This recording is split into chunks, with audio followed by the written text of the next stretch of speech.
Varn, okay. So I've seen that Jigglypuff hat around, and I think I may have actually seen it around it. That's right. I saw that Jigglypuff hat around at Genesis actually. So I'm interested to see how this plays out at NFA instead. Okay. From what I've heard, Varn is, according to Dragonite, like top 3 in Corpus. Ooh. But I don't know much other than that. Will be interesting to see. We have a Lucas and an Inkling out here. So yeah, Katsu is the one that I saw out at Genesis. Okay. Really cool guy, by the way. Walking on down to pre-Genesis with him. But you were talking about Varn, man. Mm-hmm. I see Inkling and I see a character that is capable of a whole lot. Inkling definitely has a lot of ways to convert into that jab, puts on a lot of damage, and also gets a lot of ink on the character to continue that big damage. Mm-hmm. I mean, already off the start, 73% on this Lucas of Katsu because he's been using this ink so well. I mean, look at how purple Lucas is right now. Yeah, Inkling definitely a character that has a tool for almost every occasion. Very solid edge guarding, very solid on-stage covering the air. Want to know how Lucas is going to be able to set up his zone, set up PK fires, set up Zairs. I think the most important thing that, the most important thing that Katsu can do, and I guess I did know Varn. Sorry about that. Okay. I'm trying to go off the names, which it keeps changing on me. But man, when I'm looking at this Lucas, I'm just saying, man, I want to make sure that he's not doing any hard commits. And when you're edge guarding an Inkling, back here's all you need, man. Back here's all you need. All right, here we go. Nair out of shield is going to be good for damage. Converting into the forward air. Trying to go for another back air spike. Not quite going to find it, though.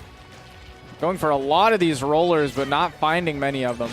Yeah, no, busting it out way too early. I mean, honestly, you just got to be aware that, like, hey, my opponent's reacting to this, so I got to find another way to get my kills. Double dunk and going for the triple, but overextends, and Katsu is able to turn that around on him. All right, jabs right here from Varn, trying to get set up for those kill confirms, and not able to find it right now. Interesting that he uses that slow multi-hit PK Thunder of Lucas to try to edge guard instead of the PK Freeze that we're accustomed to seeing because it sends at such a disgusting angle. Yeah, that PK Freeze is nasty. Okay. Hurts to see. Not even going to find a conversion off of the roller at such an early percent. Mm-hmm. Wasn't able to get the turnaround on the roller either, so Katsu's got to work a little bit harder to, ink up this Lucas and get into those percents where he's getting those kills. Nice tech, and able to make it back to ledge. There we go. Again, a roller, but interesting that he went for the jab, trying to maybe do some knockback storage stuff.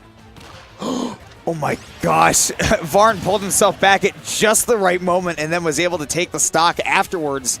2 stocks to 1. It's time to play defense for this Lucas. There you go. Just lands with the up air. Get a little conversion off of it. That back air pushed him off stage. Another one. Ooh. Big opportunity. Zaire makes it a little bit hard to cover that recovery. Wants to absorb that ink bomb, the splat bomb. It is absolutely absorbable.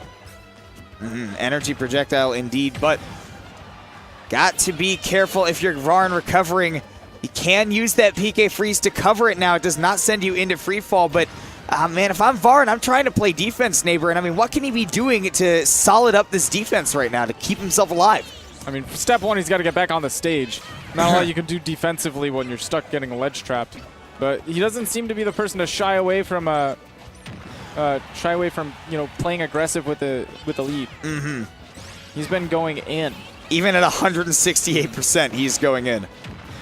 I mean, this is winter semifinals of your pool. Like, you want to make it out, man. What? Oh, my goodness. He wants to make it out with style.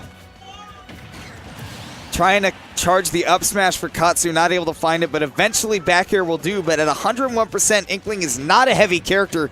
This just takes one solid hit from Varn at this point.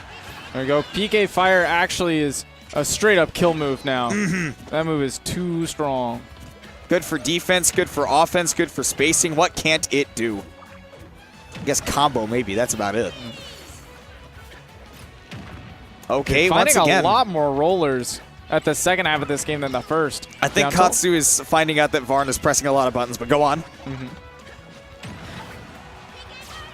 Wow, yeah, able to absorb that splat bomb like you said. And now Katsu trying to set up for that ledge guard and able to DI away from that tether grab. Yeah, down tilt, if he was able to convert into the grab, would have absolutely killed with the back throw. Wow. Series of unfortunate events right there for Varn, who is just trying his hardest to get Katsu off the stage and get that kill. I wonder if with a tether grab you can punish. That could be it. He should have the distance. No, Has the doesn't have distance, but angle. not the angle. Yeah, Katsu, a clutch game one. Absolutely, what a reversal. All right, Katsu taking that game one. Varn really thinking on what to change here going into this next game, see what he can make, what adjustments he can make. I think the big adjustment that Varn needs to make, honestly, is chilling out with the lead. Chilling out with the lead for sure, and also, you know, once he's got that lead, you know, especially in that last stock, Katsu just kept on not dying, and I think Varn was relying a little bit too much on trying to find that grab. I saw so many situations where he could have gotten Katsu off stage with just a forward air, or just gotten a stray hit to just throw Katsu off of his rhythm. So I think if Varn is just able to get out of that single plane mindset, like, you'll be able to turn this one around. Definitely, maybe playing a little bit more defensive with the lead and not tunnel visioning into your KO options. You go back throw, immediately tossing him off the edge instead of going for any combo throw instead. It's a heck of a start there for Katsu, 66%, and gets a conversion off of the berry as well. There we go. Just double forward tilt, converts into the nair, more damage. Oh wow, going underneath the stage, good use of the resources and tripping up Varn enough to get another berry, but I think Katsu just needs to maximize these conversions off of the splat rollers since he's finding so many of them, but it'll have to come in another stock. That killed him at like 50. That move sends so fast off the side at such a gross angle. Your mash has to be literally legendary to make that work, but no mashing there from Varn, or at least not enough. Katsu's able to turn around and get the kill, so we're back to an even game. There we go, forwarder sets up off the stage, going for another PK freeze. Not at that angle, I don't think he's gonna connect one. Oh, I just love to see Varn use more forwarder. It is such a good move. Katsu this time reading the jump out of the berry, was able to get a good conversion. Oh, trying to take control of the stage with the PK Fire, but a blessing in disguise that he didn't, because he's able to absorb that splat bomb and get a little bit of percent back. Nair crossing over, so he's able to pressure with back air afterwards, and Varn wasn't ready. Oh my gosh, Varn is really booling for these back airs. But because he's missing them, Katsu's able to get free stage control. Speaking of which, man, Katsu's got to get some because he's almost out of ink. Okay, Jabs just puts him off the stage. And that's another PK freeze.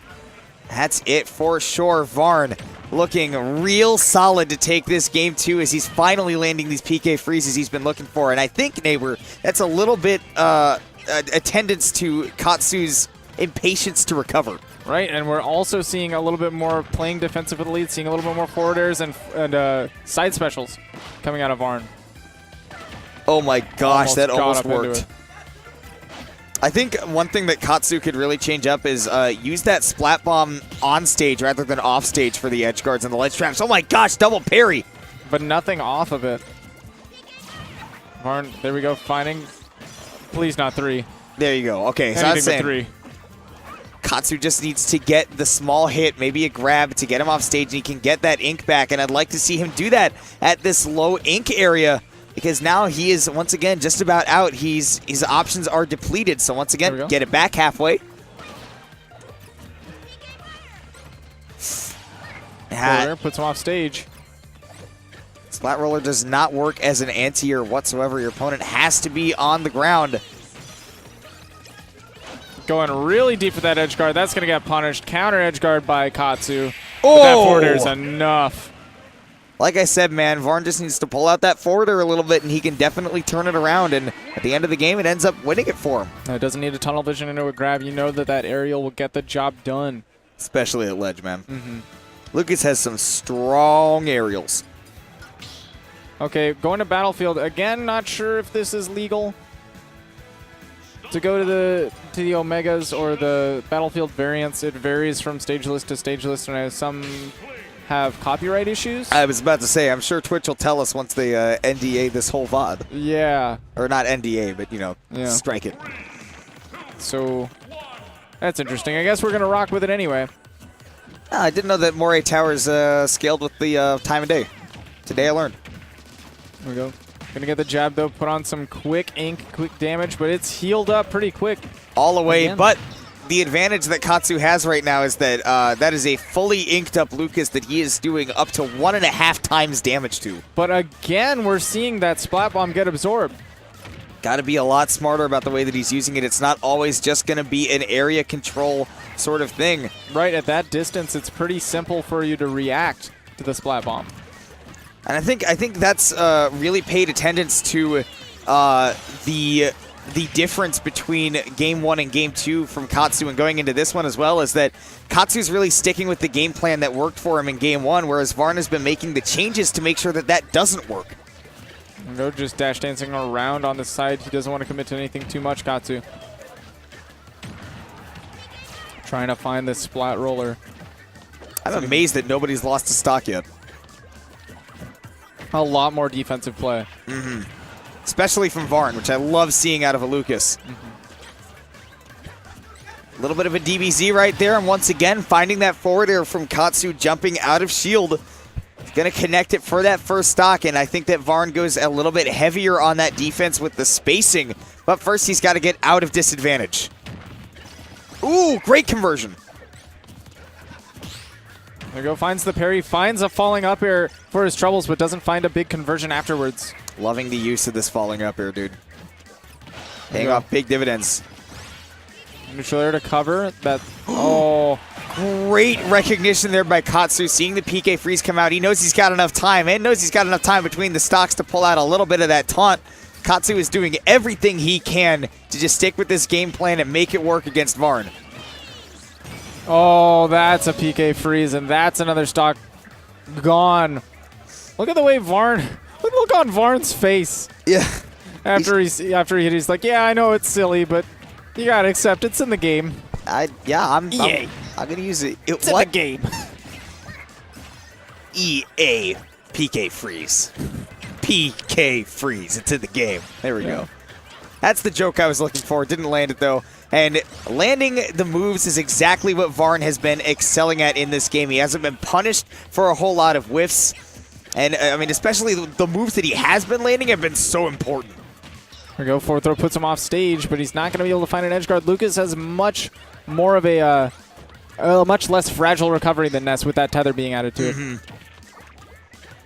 that's going to be the one that Lucases are going to lean on. It's actually their primary recovery option because of how hard it is to punish. He went for an up smash. Dude, Varn's really feeling it. Going for another PK freeze, but long-winded recovery there by Katsu will let him come back. Out of ink and out of time. Varn turns it around out of shield. Finishes that set in Game 3 with a 2-stock, and that goes to show the kind of adaptations Varn was making. Absolutely.